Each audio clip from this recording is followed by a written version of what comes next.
खबर सासाराम से है, जहां नगर थाना क्षेत्र के तकिया इलाके में जमीन विवाद में आपसी वर्चस्व को लेकर दो पक्षों में जमकर फायरिंग हुई। इसके बाद पुलिस ने छापेमारी कर 15 से अधिक लोगों को गिरफ्तार किया है। साथ ही कई हथियार भी बरामद किया है। जमीन की खरीद बिक्री को लेकर दो पक्ष में विवाद है, जिसको लेकर कल शाम आपस में पंचायत बुलाई गई थी। इसमें कई लोग इकट्ठा हुए थे। इस दौरान बात बिगड़ गई और दोनों पक्ष एक दूसरे पर आरोप लगाते हुए मारपीट पर उतारू हो गए। बाद में स्थिति काफी बिगड़ गई और फायरिंग होने लगी। सूचना मिलते ही सासाराम नगर थाना की पुलिस दलबल के साथ मौके पर पहुंची। देर रात तक एसपी के नेतृत्व में इलाके में छापेमारी हुई। शाम लगभग 8 बजे के आसपास सूचना प्राप्त हुई कि जमीन के विवाद को लेकर दो पक्षों के बीच में गोलीबारी हुई। सूचना मिलते ही तुरंत SHO Sasaram town, SDPO Sasaram 1 और थोड़ी देर बाद मैं वीडियो टीम के साथ हम लोग पहुँच के रेड किए। इसमें बड़ी संख्या में लोगों की गिरफ्तारी की गई और हथियार भी बरामद हुए। बाकी आगे छापेमारी चल रही है।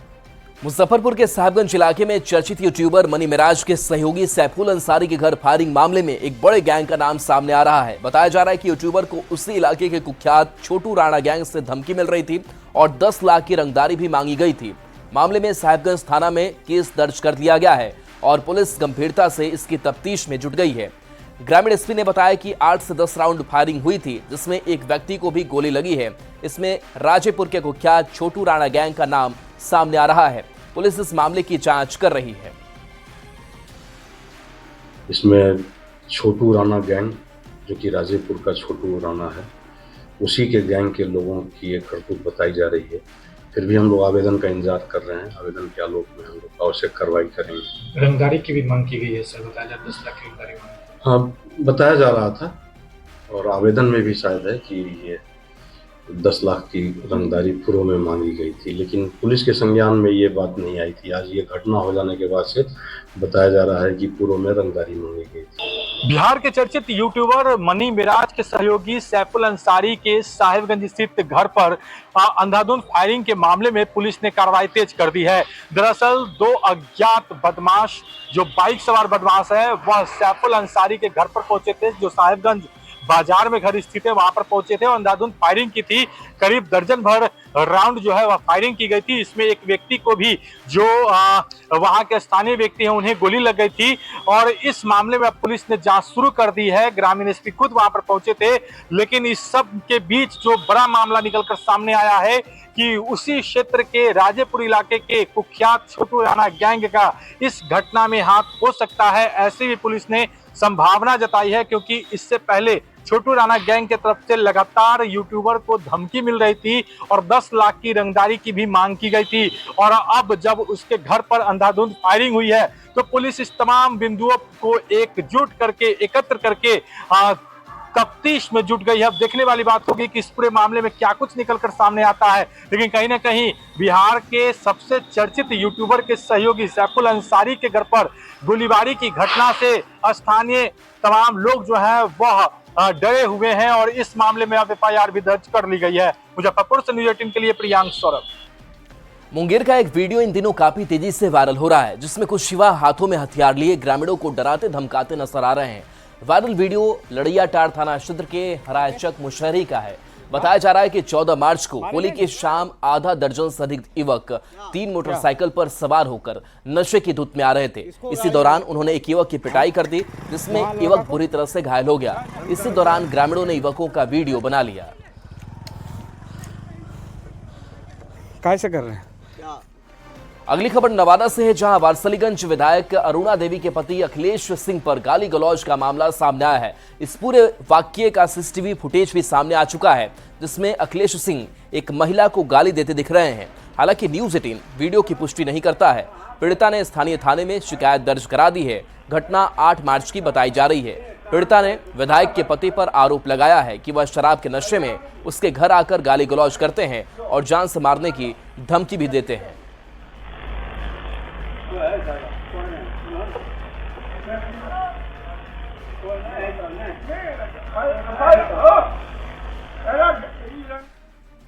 खबर मोतिहारी से है, जहां शराब बेचने से मना करने पर शराब माफिया ने युवक को जमकर पीटा।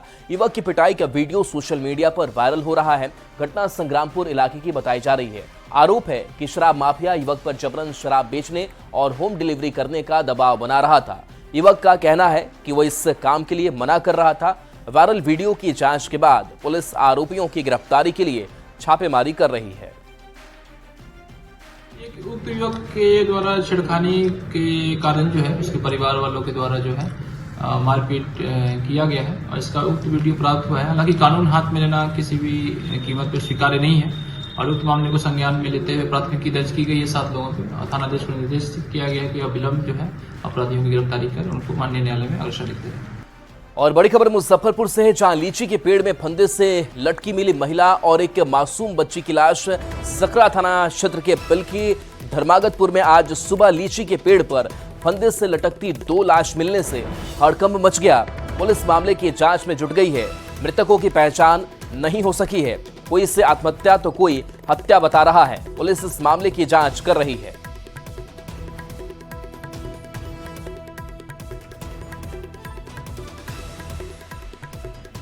गोपालगंज में दलित परिवार की 80 साल की बुजुर्ग महिला के साथ दुष्कर्म का आरोप लगा है।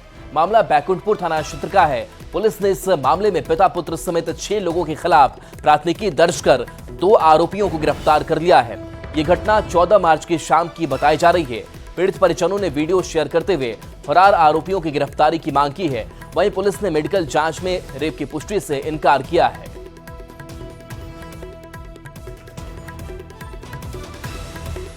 होली के दिन बेंगलुरु में गोपालगंज के 3 मजदूरों की हत्या के बाद उनके पार्थिव शरीर को घर पहुंचाया जा रहा है। 3 में से एक सोनू कुमार शाह का पार्थिव शरीर आज सुबह पटना हवाई अड्डा पहुंचा, जहां बिहार सरकार के श्रम संसाधन मंत्री संतोष कुमार ने पार्थिव शरीर को श्रद्धांजलि अर्पित की।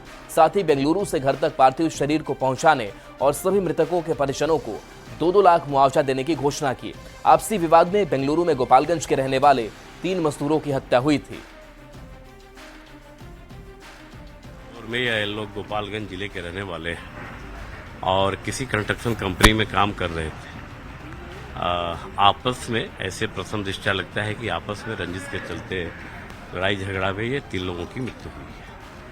और चूंकि प्रवासी मजदूरी करने गए थे, इसलिए श्रम संसाधन विभाग इनको वहाँ से डेड बॉडी यहाँ तक लाने का और उनके घर तक पहुँचाने का सारा खर्चा बन और प्रवासी दुर्घटना योजना के तहत 2-2 लाख रुपया इनको इनके मृतक के आश्रित को हम लोग देंगे।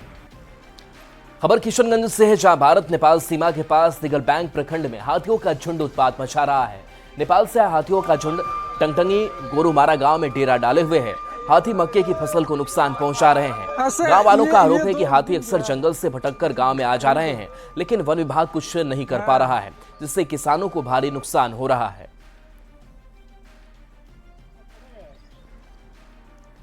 मुजफ्फरपुर में काटी मां छिन्नमस्तिका मंदिर में काम कर रहे मजदूरों के साथ मारपीट का मामला सामने आया है। मंदिर के संस्थापक आनंद प्रियदर्शी ने गांव के कुछ लोगों पर मारपीट का आरोप लगाया है। उनका कहना है कि गांव के कुछ लोग हैं जो मंदिर प्रबंधन के सदस्यों के साथ मारपीट और गाली गलौज करते हैं। साथ ही उन्होंने कहा कि मंदिर की जमीन छोड़ने का भी उन पर लगातार दबाव बनाया जा रहा है।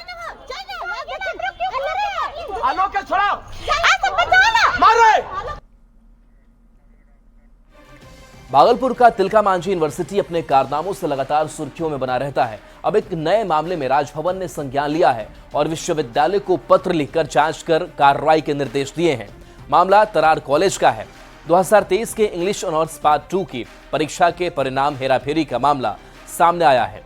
अंक पत्र में टेम्परिंग की बात कही जा रही है, जिस पर राजभवन ने संज्ञान लिया है और जांच कर कार्रवाई के निर्देश दिए हैं। राजभवन से पत्र मिलने के बाद विश्वविद्यालय प्रशासन की ओर से जांच कमेटी गठित कर दी गई है। जांच रिपोर्ट कुलपति को सौंपी जाएगी। विश्वविद्यालय के लिए ये इससे ज्यादा बुरा दिन कुछ नहीं हो सकता है। तोमर कांड पार्ट 2 इसी विश्वविद्यालय के अंदर तोमर कांड हुआ, जिनकी डिग्री रद्द कर दी गई और कहीं ना कहीं उस तरीके का फिर से जो है यह हाल विश्वविद्यालय के अंदर लगातार पिछले 2 साल के अंदर इसका इजाफा और देखा जा रहा है। आप देख सकते हैं कि ये तारर कॉलेज का मामला प्रकाशन में आया, मगर इस विश्वविद्यालय के अंदर लगातार रिजल्ट के अंदर धांधलियां हो रही है। राजभवन का धन्यवाद के पात्र हैं राजभवन और माननीय राज्यपाल महोदय कि इन्होंने इस मामले का संज्ञान लिया है।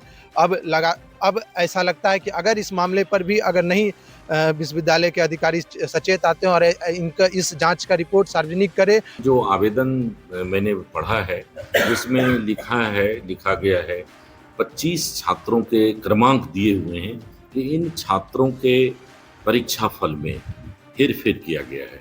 तो परीक्षा फल में हेरफेर की जहाँ तक मुझे समझ है कि या तो उत्तर पुस्तिकाओं में गड़बड़ी की गई होगी मार्किंग की, या फिर जो टेबलेशन का मार्क्स फाइल होता है जिसके आधार पर बनता है रिजल्ट, उस लेवल में गड़बड़ी हुई होगी, या फिर टीआर में कंप्यूटर और मैनुअल दोनों लेवल।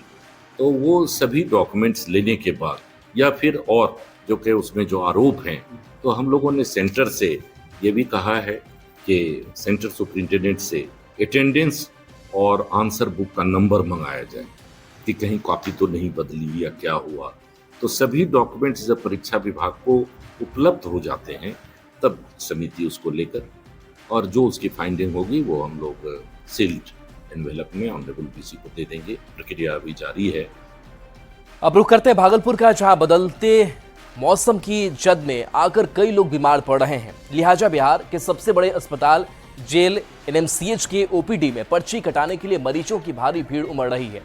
रजिस्ट्रेशन काउंटर से बिल्डिंग के बाहर सड़क तक मरीजों की लंबी कतार देखने को मिल रही है।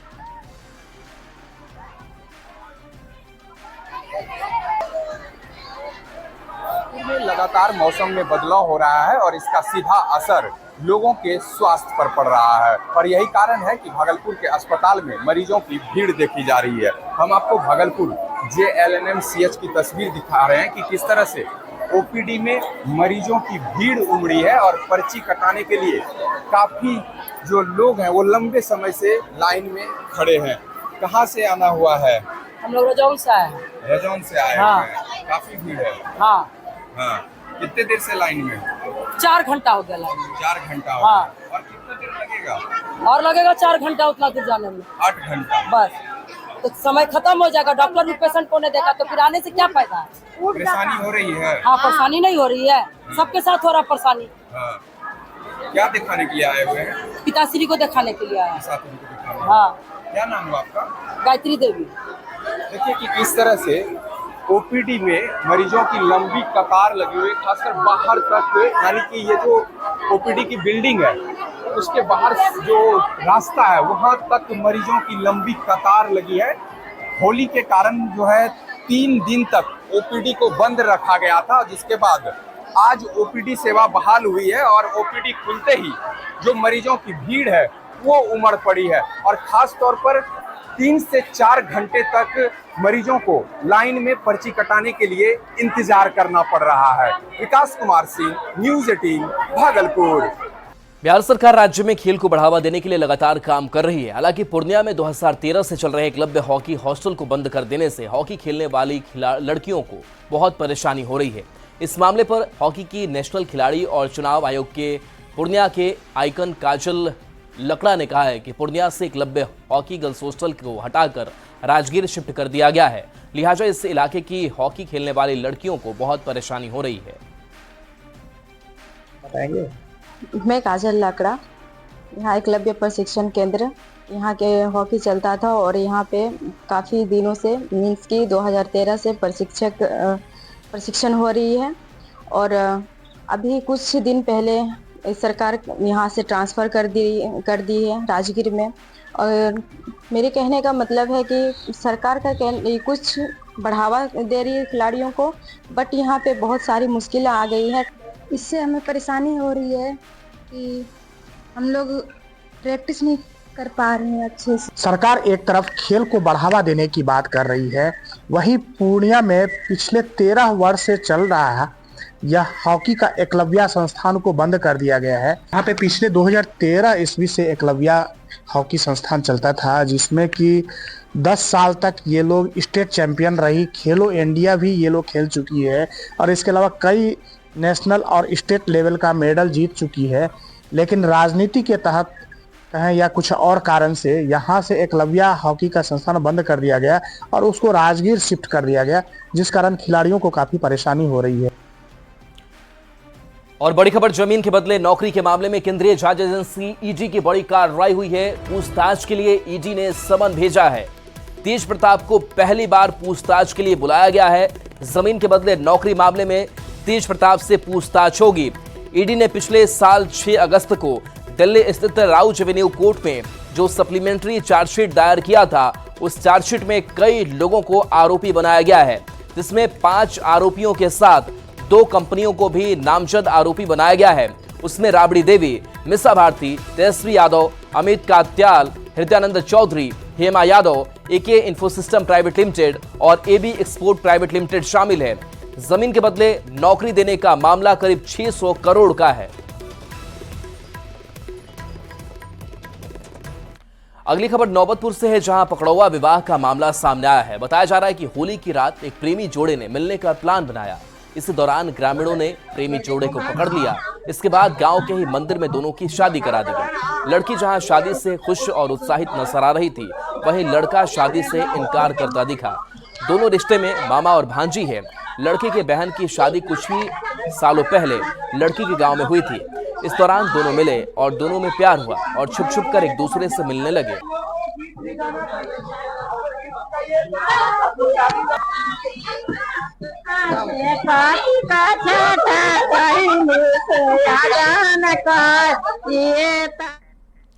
होली खत्म होते ही बिहार से लोगों के बाहर जाने का सिलसिला शुरू हो गया है।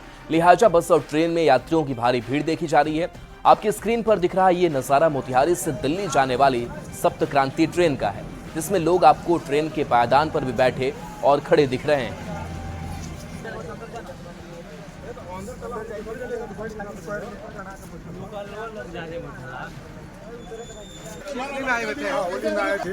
होली हो गया, होली अच्छा से मन गया जी। और हम लोग फिर बाहर जा रहे हैं काम करने के लिए। ऐसा भीड़ है, अच्छा ज़्यादा भीड़ है।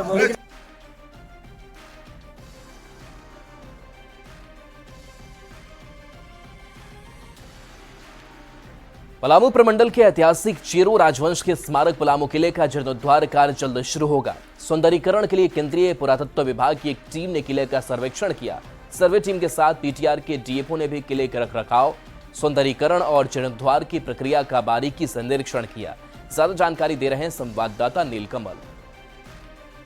इसके ब्यूटिफिकेशन के लिए काफ़ी समय से प्रयास चल रहा है और पिछले दिनों हमारे माननीय वित्त मंत्री और माननीय विधायक मनिका दोनों के प्रयास से इसको एक दिशा मिला है हम लोगों को और सरकार से भी अनुमति मिली है।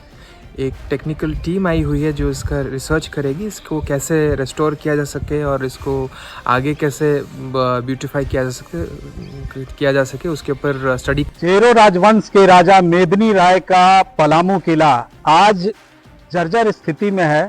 ठीक मेरे पीछे ये तस्वीर आप देख सकते हैं कि ये राजा मेदिनी राय जो कि चेरो राजवंश के राजा थे और उनका ये किला है। 16वीं सदी में ये बना किला, लेकिन आज जो हालात है वो देख सकते हैं कि कहीं ना कहीं ये जो हालात है पूरी तरह से जर्जर हो चुकी है।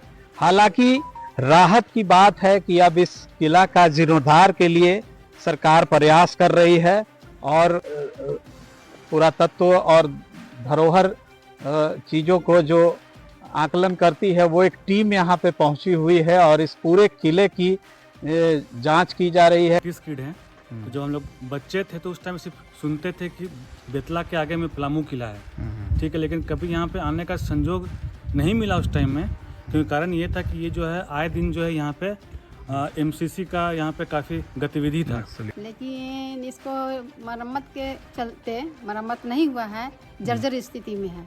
अगर इसको देखभाल नहीं किया जाए तो आने वाला टाइम में नामो निशान मिट जाएगा। अभी तो मतलब अच्छा है और पहले तो उग्रवादियों का आतंक था, इसलिए डर से लोग नहीं आते थे, पूरा झाड़ी रहता था, इधर मने आने का संजोग ही नहीं बनता था। कोई हिम्मत भी गया तो रोड से ही चला गया। लेकिन अभी सरकार की नज़रिया थोड़ा सा बदल रही है, तो ये एक बहुत बड़ा जो है इस इलाके के लिए धरोहर साबित होगा और पर्यटन को बढ़ावा देने के लिए ये कारगर साबित होगा। नीलकमल, न्यूज़ 18 पलामू। और चलिए न्यूज़ 18 बिहार झारखंड पर खबरें आपके लिए लगातार जारी है।